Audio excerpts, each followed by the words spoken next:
What's going on, guys? Welcome back to WWE Network and Show, where I, Graham G.S. Matthews, break down all the original content I watch on the WWE Network. Today we're talking the August 17th, 2020 edition of Raw Talk, as it aired last night after Raw on the WWE Network. This just might have been one of my favorite episodes in a while, and that's even including the episodes with Truth and Shayna Baszler, which were amazing. Truth was not on this show. So I mentioned, I think either last week or the week before, that it looked like Truth was like the new permanent co-host alongside Charlie Caruso. Charlie Caruso was not on the show either. I don't know if they had something else going on, they were trying something new, I don't know.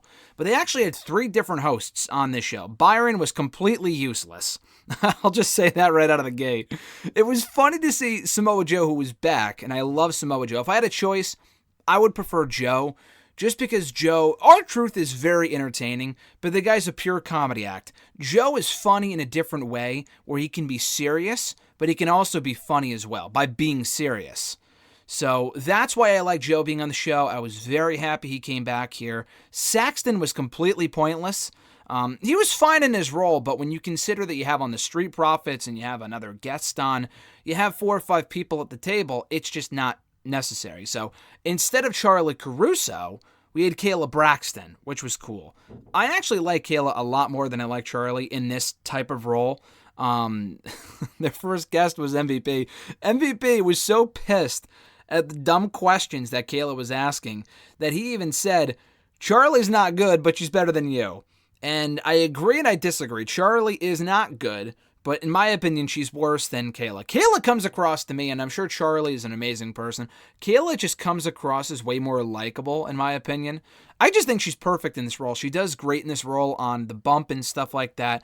I'm just not a big Charlie fan, and, she has good chemistry with R-Truth, and she clearly enjoys herself, but to me, she comes across too much like a news host. Like someone you would see on like the 7 o'clock news or whatever. It just sounds scripted and fake and phony and whatever. So I don't know if this is permanent, if it was just for the go-home show before SummerSlam, I don't know. But I really like the chemistry that Joe and Kayla had here. And Byron, Byron's Byron, but he wasn't terrible, but he definitely didn't add anything either. So to kick this thing off, they discuss Orton's actions at the end of a Raw this week, attacking Shawn Michaels, RKOing him, punting him in the head. And Samoa Joe says to not underestimate the new Drew McIntyre. Thankfully, they are not calling Drew that on TV. The new Drew McIntyre, like they were calling Daniel Bryan the new Daniel Bryan a couple of years ago, which was so fucking annoying. But by new Drew McIntyre, he means since becoming WWE Champion, this reinvigorated, rejuvenated Drew McIntyre we've seen all 2020 long. And Byron says, listen, he's motivated. He's motivated to go in there and take that, not take the championship, but rather defend the championship successfully against one of the greatest of all time in Randy Orton. And Orton has been on an absolute roll lately. They acknowledge that, but McIntyre is not one to be taken lightly as well. So they then have on MVP. This is where I feel bad for Kayla, because again, Charlie was no different. I don't know if it's them coming up with the questions. I'm sure it's WWE or the writers or whatever. One of the first questions that Kayla had for MVP was, what's your strategy? And I've said this here before on the show. I fucking hate that question because logically, from a storyline standpoint, why would these people go on a public platform such as Raw Talk or an interview or a backstage, whatever, and reveal their strategy when they know the other superstar they're facing in the upcoming pay-per-view or show or whatever is watching? That to me makes absolutely no sense. And MVP was smart enough to realize that, and he goes, listen, that's a dumb question. Why would I give away my strategy? And that's when he said, Charlie's not good, but she's better than you, Kayla. Which, again, I disagree with. Charlie is not good. Kayla's questions are sometimes questionable, for lack of a better term. But I still think Kayla is better than Charlie, in my opinion. He does claim that Apollo Crews, like he said on Raw this week, is behind Retribution. He said, you never see Apollo and his boys, Ricochet, Cedric, and Mustafa Ali, in the same place as Retribution. But MVP says he's not intimidated. He's not intimidated by Apollo Crews. He's not intimidated by Retribution. The Hurt Business is here to take titles, just dominate people, and kick ass. So things have not gone their way recently, but still, he is adamant about Retribution not being a real threat to them, and that he is firmly of the mindset that Apollo Crews is behind it, which I don't think they are. None of them really. Maybe Mustafa Ali. Maybe. Considering he was apparently supposed to be the hacker. But that never really came to light. Anyway, so MVP calls himself the greatest United States champion ever, which he's gone on the record and saying multiple times. And when Kayla asks MVP, what's next for the Hurt Business after SummerSlam, after you face Apollo Crews on Sunday, MVP simply says, the world. I don't need luck, I'm just MVP. And he also blames Saxton for being a part of Retribution 2, which was hilarious. He's like, Byron, you got booted from the main event commentary because of me. I'm on main event commentary now instead of you, so I think you might have a bone to pick with me about that, and that might be why you're a part of Retribution as well, alongside Apollo Crews, which I thought was amazing. And Joe is backing up MVP this entire time. Not like overtly, kind of like subtly, but it was still really funny to see. Jay, you know what? Joe and MVP go way back to their time in TNA together. They were part of the Beatdown Clan together. Maybe Joe joins the Hurt Business at some point. I think that'd be fucking cool. I think that'd be awesome. But that's just me. Unfortunately, the show took a turn for the worst after that when they welcomed on Natalya and Lana. It was terrible when they were on here the last time, like a month and a half ago. This was no better. They brought their dog with them, and I like dogs, so that was really the highlight for me. But Natalya and Lana are just so insufferable, and not in the sense like, oh, good heel heat. Like, they just make me want to change the channel. That's how fucking bad these two are. Natalya is a good wrestler. Cool. But, like, at this point, it was funny when they go, I almost laughed out loud at a few things they said, unintentionally. Natalya, which is a fact, I guess, she goes, I'm the winningest woman in WWE history. She has said that several times on this show. She's said that on Raw itself. I guess that's true. I mean, when you're around for 12 years, I would hope that you've been around, you win more matches. But then again, Natalya, I heard somewhere that Mickie James has won like 86 or something matches on Raw. Natalya's only won like 60 something. So that must include her time in like on SmackDown and NXT and stuff like that, because that to me makes no sense. Mickie was gone for like 10 years and still has more wins on Raw than Natalya. How does that make sense? And Natalya's been here the entire time. Anyway, so I guess that's a fact. But I laughed at a few different things. One, when Lana said that Mickie is not evolved with the times, which is amazing to me because it's actually the exact opposite.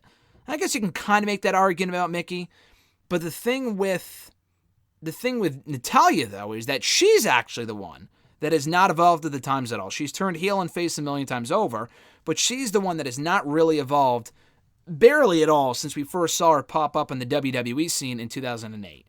Yeah, she's got a different look, she's gotten better in the ring, blah, blah, blah. But, like, as a character, she is still as stale as ever. It doesn't matter if I actually liked the act that she had with Cesaro and Tyson Kidd. That had nothing to do with her really at all. But I liked that partnership. The Lana shit I could give two fucks about when she was SmackDown Women's Champion a couple of years ago. Could give two fucks about that, to be honest with you. When she was with Ronda Rousey, still didn't give two shits about her. Like, I just don't care about Natalya, like, really at all. And they blame Mickie for not respecting the women's locker room. That match they had on Raw this week, Mickie and Natalya, was a complete afterthought. It might have been a good match 10 years ago. I just have no interest in seeing them fight in 2020. Mickie deserves way better than that. Yeah, she's been around for a lot longer than Natalya, but she's still fresh, she's still new, and in my opinion, she's better than Natalya. As a character, as a talker, in the ring, just better all around. I would much rather see a push for Mickie James on this show than Natalya. And Lana's just terrible. I mean, that just kind of goes without saying. So they then welcome on the Raw Tag Team Champions, the Street Profits. Montez Ford assures the audience he is 100%. And this match on Sunday, coming up with Andrade and Angel Garza for the Raw Tag Team titles at SummerSlam, is much more than just about the Raw Tag Team titles, he says. We don't really hear much from Dawkins here. We didn't hear much from him on Raw just because he's flat out pissed. But he just simply says to Samoa Joe, we're going to beat those boys down come Sunday at SummerSlam. They promise to retain their tag team titles at SummerSlam, and then Ford just kind of flips out. They were speaking calmly, and they were obviously in serious mode, which I really appreciated. The evolution, we speak of evolution, they got that evolution here. We're kind of used to seeing the Street Profits in happy-go-lucky mode all over the place, very energetic and happy and blah, blah, blah. And I love that side of the Street Profits, don't get me wrong. But considering Zelina Vega, as we found out on Raw this week, tried to poison this guy, like, realistically speaking, that's a pretty serious ordeal. And Montez Ford takes it that seriously. Now, the whole storyline was stupid, and it shouldn't have been Dawkins anyway. So for the swerve, you shouldn't have seen it coming, blah, blah, blah. We could all see it coming that it was Zelina Vega. So I'm not even really sure why they did that. But hey, it accomplished to get the Street Profits in serious mode, so I appreciate that. But he just fucking flips out. He goes, we're talking about a man getting poisoned. And we're just, talking about it like it's a normal thing, blah, blah, blah.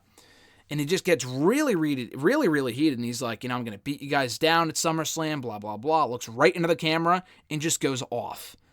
And I'm like, that is the sign of a single star waiting to break out. Not right now. Not right now. There is absolutely no reason to break up the Street Profits right now. But at some point when the time comes, whether it be as a babyface, preferably as a heel, but maybe even as a babyface too, Montez Ford is going to be great. And Dawkins is good too, don't get me wrong. But Ford is just way better, especially if you put Bianca Belair with them. That is a money pairing, a money power couple waiting to happen on this show. And that closed out Raw Talk. So again, I thought this was a good show. I could not give two fucks about the Natalya Lana shit. But Joe was amazing on the show. Byron just getting bullied was hilarious. Kayla is way better than Charlie. I like the Street Profits stuff at the end. I like the MVP interview a lot. That was great. Just the middle portion I would cut out with Natalya and Lana. But everything else on the show is actually really, really good. So check it out right now on Raw Talk, the August 17th, 2020 edition, right now on the WWE Network. Couple of announcements before we move forward here. Obviously, first, be sure to like the video, drop a comment, share the video, and subscribe to the channel for more, content, daily content. You can check out the description box down below for my playlist of all my Raw Talk reviews dating back to the Raw Talk re-debut in June. So back to the announcements real quick. Two things. One, my exclusive interview, in audio form as well, is now up here on the channel with Seth Rollins, WWE Monday Night Raw star, up right now here on the channel as of yesterday. So check out that interview. Kind of blew up, got like 2,000 views. As far as my views are concerned, kind of blew up, which is cool. A lot of people checked it out. A lot of good feedback. Awesome stuff. Check it out right now. Check it out right now here on the channel, and also be sure to subscribe for more interviews, not just daily content, but also interviews. Because coming up on Friday, so the Rollins article went up yesterday on Bleacher Report along with the audio here on the channel. On Friday, the Bleacher Report article up at 8 a.m., the YouTube interview audio up at 8 a.m. as well here on the channel. My exclusive interview with Triple H, talking NXT TakeOver and much, much more. It was an awesome time. I recorded that with him yesterday, so that should be up on Friday here on the channel. So subscribe for that. That'll be up first thing Friday morning as well. So a lot to look forward to as far as WWE Network content is concerned. There's a shit ton going up in the next couple of days. There's a new timeline, I think tomorrow or like Thursday or something. A new R-Truth game show episode went up today. There's a new 24 going up on Sunday, a new Untold going up on Saturday. There's a lot of stuff. So my current plan is to obviously tomorrow do a hashtag Ask Jason, which I plan on recording later today. I won't be around tomorrow. So that should be recorded tomorrow. Thursday, WrestleRant radio excerpts. Friday, my Triple H interview and the R-Truth, or no, not the R-Truth game show review. That's going to be a WWE timeline review from last Sunday on the Bret Hart-Owen Hart rivalry. So that review should be up Friday, along with the Triple H interview. No SmackDown review, I'm thinking, as of right now, unless I have more time, which I don't think I will, but we'll see. So Saturday should be my R-Truth game show review, which usually goes up on Sundays, but this week it's going to be on Saturday with the busy week that we have ahead. Sunday will be my Untold review, the WWE timeline review with I think it's an AJ Styles themed episode. Maybe AJ and John Cena, which would be amazing. So that'll be up on Sunday, I think. And then next week, I'll be breaking down R-Truth Game Show, Untold, 24, a lot of stuff. So there is no better time to subscribe here to the channel than right now. Have a great week, guys. I'm Graham G.S. Matthews, and I'll catch your ass down the road.